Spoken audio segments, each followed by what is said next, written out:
Topic का नाम डाल लीजिए स्थल मंडल की संरचना या पृथ्वी की संरचना, ठीक है।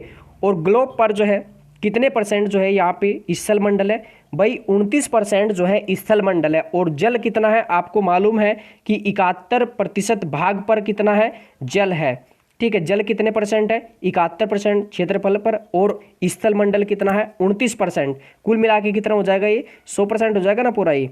चलिएगा यहाँ पे इसके बाद पृथ्वी की परत, तो पृथ्वी को 3 आंतरिक भागों में बांटा गया, 3 परतों के रूप में बांटा गया इसमें। और इसके लिए भी कुछ यहाँ पे जरूरी पॉइंट्स है, आप इनको जो है नोट कर लीजिएगा।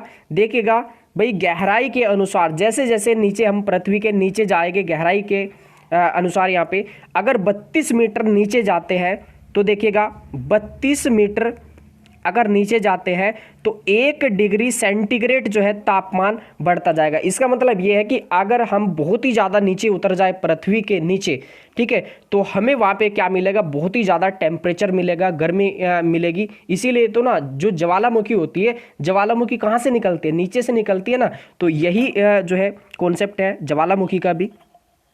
और जैसे जैसे नीचे जाएंगे दाब बढ़ेगा, और दाब बढ़ेगा तो घनत्व भी बढ़ेगा, ठीक है। आपसे एक क्वेश्चन पूछा जाएगा कि दाब कहाँ पे ज़्यादा होता है, समुद्र तल पर या जो है आपका पर्वतों पर, तो कहाँ पे ज़्यादा होगा दाब, दाब होगा समुद्र तल पर, ठीक है। चलिएगा यहाँ पे, और इसके बाद देखिएगा ये जो है संरचना ये पृथ्वी की है। तो अब पृथ्वी कैसी है, पृथ्वी गोल है, तो अब कैसे हम अध्ययन करें इसका स्थलमंडल का, या पृथ्वी की जो 3 आंतरिक भाग है उसको, तो उसको हम चीर लेते हैं। चीरने का मतलब ये, जैसे आपने ये तरबूज देखा होगा, तरबूज का अंदर का हमें देखना है कच्चा है या पक्का है। तो आपने देखा होगा जो दुकानदार होता है वो क्या करता है, तो आपको एक इस टाइप से एक जो है चाकू से चीर के उसको दिखाया जाता है, उसको कहते हैं यहाँ पे, इसको बोला जाता है टंकी टाइप से भी बोला जाता है कि टंकी लगा दी इसमें, ठीक है। तो इसके अंदर से ये जो है ना, ये हिस्सा है निकल के बाहर आ जाता है। तो आप देखते हो कि लाल है, सफ़ेद है, कच्चा है, पक्का है, तो इससे पता चल जाता ना। तो कुछ इसी प्रकार से भी हम, जैसे पृथ्वी है तो पृथ्वी को यहाँ से काट लेते हैं, ये हिस्सा काट लेते हैं। अब यहाँ पे ये हिस्सा, इसका पूरा अंदर तक का जो है पता चल जाएगा, क्योंकि यहाँ पे बिल्कुल सेम कंडीशन होगी चारों तरफ इसमें। तो ये किसने किया, सबसे पहले ये किया था एडवर्ड स्वेस ने किया। और एडवर्ड स्वेस ने पृथ्वी को 3 आंतरिक भागों में बांटा। देखिएगा पहली जो है इसमें सबसे ऊपरी परत है सियाल, दूसरी है सीमा, MA लिख लेना इसको, MG मैंने डायरेक्ट लिख दिया इसको, और तीसरी है निफे, सियाल सीमा निफे, सियाल सीमा निफे। और इसमें बताया कि ये जो ऊपरी परत है ये एसिड होती है या अम्लीय होती है, दूसरी इन्होंने बताया कि ये क्षारीय होती है, और तीसरा जैसे जैसे आप नीचे जाओगे, ठीक है, तो वो किस अवस्था में मिलेगी, वो मिलेगी द्रव अवस्था में, क्योंकि नीचे जैसे जैसे नीचे जाते हैं तो टेम्परेचर बढ़ता जाता है ना आपका, ठीक है। तो अब जब टेम्परेचर बढ़ेगा तो इसमें कौन से पदार्थ मिले हैं, निफे, निकिल और फेरस, लोहा। अब भाई लोहा को टेम्परेचर दोगे तो क्या हो जाएगा, वो पिघल जाएगा ना इसमें। तो सबसे ऊपरी परत कहीं से मिलके बनी है, सियाल, Si+Al, यानी कि सिलिकॉन और एल्युमिनियम से मिलके पहली परत बनी है। सबसे अधिकता किसकी मिलेगी आपको, एल्युमिनियम और सिलिकॉन की। दूसरी परत Si+Ma, ठीक है, Ma या Mg, सिलिकॉन और जो है Mg मैग्नीशियम से मिलके बनी है। और तीसरी जो परत है निकिल और फेरस, आपका निफे है ना, निफे, निकिल और फेरस, यानी कि निकिल और फेरस क्या है, लोहा, तो इससे मिलके बनी है। तो आपसे पूछा जाएगा कि लोहे की सर्वाधिक मात्रा किस परत में पाई जाती है, तो आप बताओगे सियाल सीमा निफे, तो आप कहोगे तीसरी वाली परत में, ठीक है, जो कि द्रव अवस्था में रहती है। और इन्होंने बताया कि जो घनत्व होता है पहली परत का होता है लगभग 2.5, दूसरी का 4 और तीसरी का होता है लगभग जो है यहाँ पे 11। तो कुल मिला के तीनों का अगर यहाँ पे औसत निकाले तो पृथ्वी का जो कुल मिला के घनत्व निकलेगा लगभग 5.5 घनत्व इसका निकलेगा, जो कि बिल्कुल लगभग आएगा इसमें। इसके बाद देखिए यहाँ पे ये जो एडवर्ड स्वेस है, इसके जो ये फैक्ट थे, इनको जो है कुछ वैज्ञानिकों ने जो है अस्वीकार किया कि इन्होंने सही नहीं बताया। पहली परत इन्होंने बताया एसिड है, दूसरी इन्होंने बेस है। तो इसके बाद 4-5 वैज्ञानिक आए, उन्होंने अलग प्रकार से इसको बताया, इसमें थोड़ा सा संशोधन किया। इन्होंने भी पृथ्वी को जो है 3 भागों में बांटा। देखिएगा, पहली जो परत है यहाँ पे इन्होंने इसको बांटा क्रस्ट में। इन्होंने बताया कि सबसे ऊपरी परत कौन सी है, क्रस्ट है, ठीक है, या भूपृष्ठ है या परपटी है, पहली हो गई इसमें। और दूसरी कौन सी है, दूसरी बताया इन्होंने मेटल है, ठीक है। तीसरी इन्होंने बताया कि कोर है, ठीक है। तो क्रस्ट, मेटल और कोर 3 भागों में बट गया है। और इसमें भी देखिएगा, और इन्होंने बताया कि यहाँ पे इन्होंने क्या बताया था, ऊपरी परत बताई थी एसिड, दूसरी बेस बताई थी। अब इसमें क्या बताया, इसमें भी जो है क्रस्ट को भी 2 भागों में इन्होंने बांटा, और इन्होंने मेटल को भी 2-2 भागों में बांट दिया, कोर को भी 2 भागों में बांटा। और इन्होंने बताया कि क्रस्ट की ऊपरी जो सिरा है, ऊपरी परत है, वो एसिड है, और जो क्रस्ट का निचला हिस्सा है या निचली परत है वो आपकी बेस है। तो यहाँ पे इन्होंने संशोधन कर दिया इसमें। इसके बाद यहाँ पे जो मोह है, देखिएगा ये वैज्ञानिक है मोह, इन्होंने अपने नाम से ही ये जो है परत को बांटा है। मोह जो है, मोह ने बताया कि क्रस्ट जो है, क्रस्ट और मेटल को कौन बांटता है, यहाँ पे मोह बांटता है क्रस्ट और मेटल को। इसके बाद कोर और मेटल को कौन बांटता है, कोर और मेटल को बांटता है गुटेनबर्ग, ठीक है। कौन बांटता है, गुटेनबर्ग। तो ये याद रखना, मोह और आपका गुटेनबर्ग। तो ये हो जाएगा आपका मग, याद रखना, इधर जो वैज्ञानिक है ये हो जाएगा मग, यानी कि मग में बट गया। इसके बाद यहाँ पे अब ये जो क्रस्ट को 2 भागों में बांटा था, ऊपरी परत निचली परत, मेटल को भी 2 भागों में बांटा, यहाँ पे ऊपरी मेटल निचली मेटल, ऊपरी कोर निचली कोर।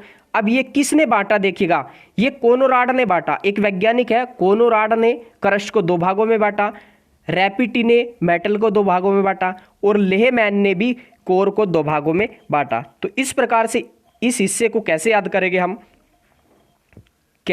ले आपका, इसको ऐसे याद कर लेना, कर ले, कोनोराड, रेपिटी, और तीसरा हो जाएगा आपका लेहमैन, ठीक है। तो आप इसको ऐसे याद कर लेना, कर ले मग, ठीक है। ये हो गया उरला हिस्सा और ये हो गया दूसरा हिस्सा। तो आप इसको अच्छे से समझ गए होंगे यहाँ पे कि मोह ने किसको बांटा, मोह ने क्रस्ट और मेटल को बांटा मोह ने, और यहाँ पे गुटेनबर्ग ने जो है, गुटेनबर्ग ने मेटल और कोर को बांटा। अब इसके बाद भी यहाँ पे देखिएगा कोनोराड ने क्या किया, क्रस्ट को 2 भागों में बांटा, ऊपरी क्रस्ट और आपका निचली क्रस्ट। अब यहाँ पे इनके कुछ नाम है, ये आप देख लीजिएगा भाई। इसमें देखिएगा आपसे क्वेश्चन पूछा जाएगा कि सबसे ऊपरी परत क्या है, तो सियाल है, दूसरी सीमा, तीसरी नेफे। या आप कह सकते हो कि ऊपरी परत क्रस्ट है, दूसरी मेटल है, तीसरी कोर है। आप इसको ऐड कर सकते हो अब, ठीक है, बिल्कुल सेम है। तो आपसे पूछा जाएगा कि सबसे निचली परत या तो नीफे है या कोर है, सीधा सिंपल सा क्वेश्चन आपका बन जाएगा इसमें। अब इनसे रिलेटेड देखिएगा क्वेश्चन यहाँ पे आप देख लेना, जो सबसे ऊपरी परत है पृथ्वी की, ये कौन सी है, जहां पे हम रह रहे हैं। तो यहाँ पे क्या जीवन संभव है, बिल्कुल संभव है, और ये पृथ्वी की महत्वपूर्ण परत है और ऊपरी परत है। यहाँ पे ऑक्सीजन जो है 40% मिलता है क्रस्ट के ऊपर, जो मिट्टी वगैरह है इसमें भी, ठीक है, इसमें 40% ऑक्सीजन मिलता है। और अगर आपसे पूछा है कि चट्टाने कहाँ पे मिलती है, भाई चट्टाने तो यहीं पे तो मिलती है ना, और सबसे ऊपरी परत पर, और इसके अलग अलग नाम है, अलग अलग नाम आप लिख लीजिएगा, सियाल है, क्रस्ट है, भूपटल है, भूपृष्ठ है, स्थलमंडल है, कुछ भी आप इसको लिख लीजिएगा, ठीक है। ये हो गया। इसके बाद में मेटल के बारे में लिख लेना, दूसरी परत कौन सी हो जाएगी, सीमा हो जाएगी या मेटल हो जाएगी, मेटल को कहते हैं सीमा, ठीक है। और यहां से ज्वालामुखी को जन्म देती है। ज्वालामुखी कहां से निकलता है, ज्वालामुखी जो है भाई तीसरी परत, आपकी जो दूसरी परत है मेटल, यहां से निकलता है, या आप कह सकते हो सीमा से निकलता है। ज्वालामुखी को जन्म देती है, यहीं से भूकंप आते हैं। और ये कैसी होती है, ये होती है क्षारीय, यहाँ इसके अकॉर्डिंग है ना, इसके अकॉर्डिंग कैसी हो जाएगी, ये क्षारीय हो जाएगी। अब यहाँ पे देख लीजिएगा तीसरी जो परत है ये निफे है या कोर है। नीचे क्या होता है, टेम्परेचर बढ़ जाता है तो ये गर्म हो जाएगी। अब यहाँ पे क्या लोहा है तो ये क्या होगा, तरल अवस्था में होगा। अब यहाँ पे देख लीजिएगा इसके बारे में, कोर या निफे के बारे में, उच्च तापमान यहाँ पे मिलेगा। भारी दबाव के कारण, दबाव क्या होगा, मान लीजिएगा भाई दबाव कैसे बढ़ जाएगा।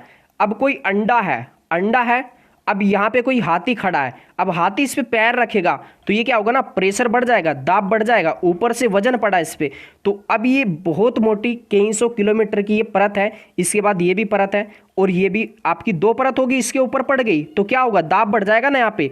अब जब दाब बढ़ेगा नीचे जाने पर क्या है, तापमान भी बढ़ेगा, तो ये कैसी होगी, पिघल जाएगी ये। और चुंबकीय गुण किस में मिलेगा, चुंबकीय गुण आपका निफे में मिलेगा या कोर में मिलेगा, याद रखिएगा। क्यों मिलेगा चुंबकीय गुण, क्योंकि लोहे में क्या मिलता है ना, लोहे में आपका निफे है Fe, लोहे के क्या कारण क्या आता है, चुंबकीय गुण आता है। तो ये आपके लगभग क्वेश्चन आपके हो गए इसमें। यहाँ पे आप जो है प्रैक्टिस के लिए क्वेश्चन जो है आप लिख लीजिएगा। सबसे पहले लिख लीजिएगा भाई यहाँ पे आपका क्रस्ट किस परत को कहते हैं, पहली परत को, दूसरी परत को या तीसरी परत को। इसके बाद यहाँ पे कोर कौन सी परत है, पहली परत, दूसरी परत या तीसरी परत, ठीक है। इसके बाद यहां पे लिख लीजिएगा आपका जो है